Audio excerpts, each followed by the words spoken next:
Alrighty, today we're going to show you guys how to tear down and rebuild a masonry front porch.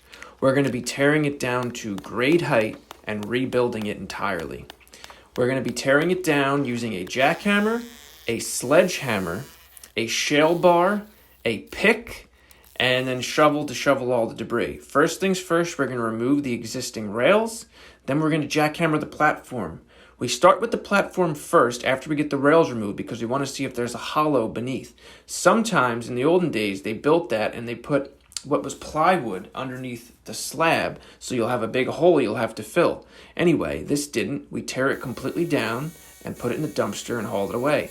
Now, it was bad below grade height, so we took it down to where it was solid again.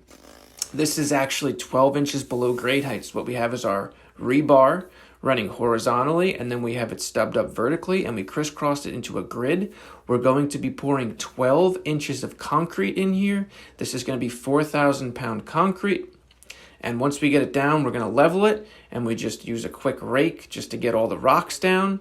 Doesn't need to be a finished look. It's a rough look because we're building on top of it. Now you'll notice we had to mess with the back. There's often rot by the back of the porch where wood meets the block. So we replaced all that and put new water and ice shield over top of it.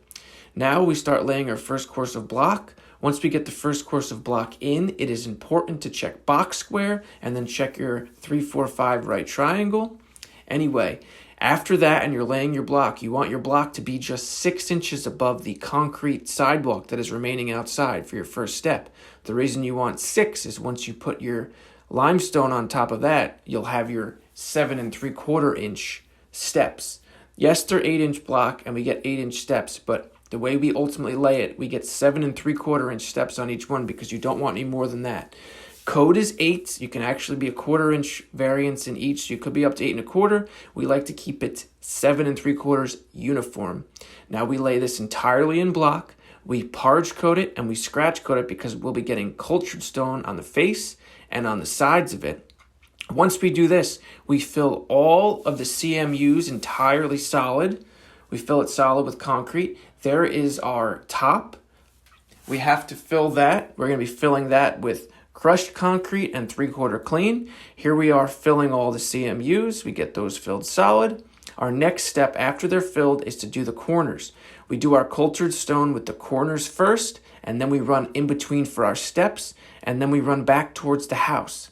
With this particular step, we do a running bond with this cultured stone. It is Kentucky Blend, D Stone, Dutch Quality, cultured stone.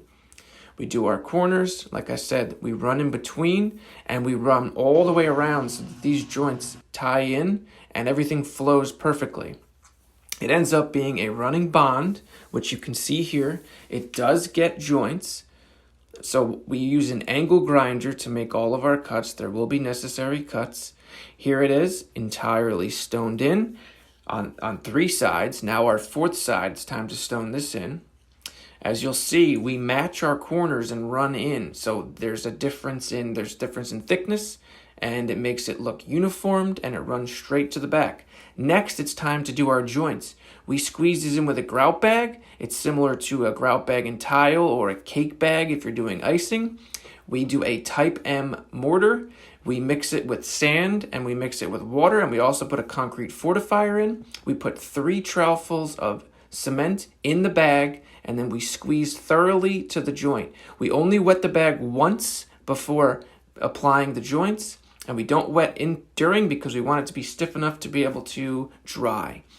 Now, when it's time for the raking process, we let it get so it's pretty stiff to the touch. Then we take the back of a brush and we brush it out. We use a finger and then we use our brush and we brush out the joints and ultimately get a whitewash brush and brush it all down. Now it's time for our treads. Our treads are 2-inch thick limestone. We make sure they are pitched away from the house and level across. The setting beds for this are the same type M mortar with a concrete fortifier, as well as sand and water. It's mixed and laid. There you can see the limestone are all laid up. We have our rebar in the top to catch our slab. We also leave the lip to catch the slab from the block work that we went over. So we have our 8-inch limestone on the top. Then we have it's filled with 3/4 clean. Now we're filling it with our 4,000-pound concrete mix.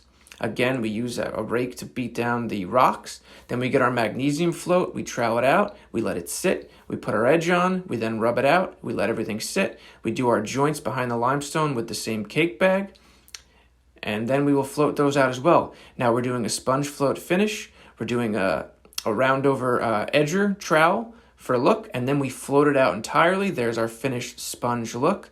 Now we're cleaning our limestone as we go. We're literally doing the joint, finishing it in the back and cleaning it off. Now here is our finished look. We just have a Belgian block to put back, which we will, and then we have railings to come. They'll be black, and that will really finish this up. And there it is. There's our rails. Now we turn over to our princess. Hi, this is Princess Delaney. Don't forget to comment, like, and subscribe. Thank you.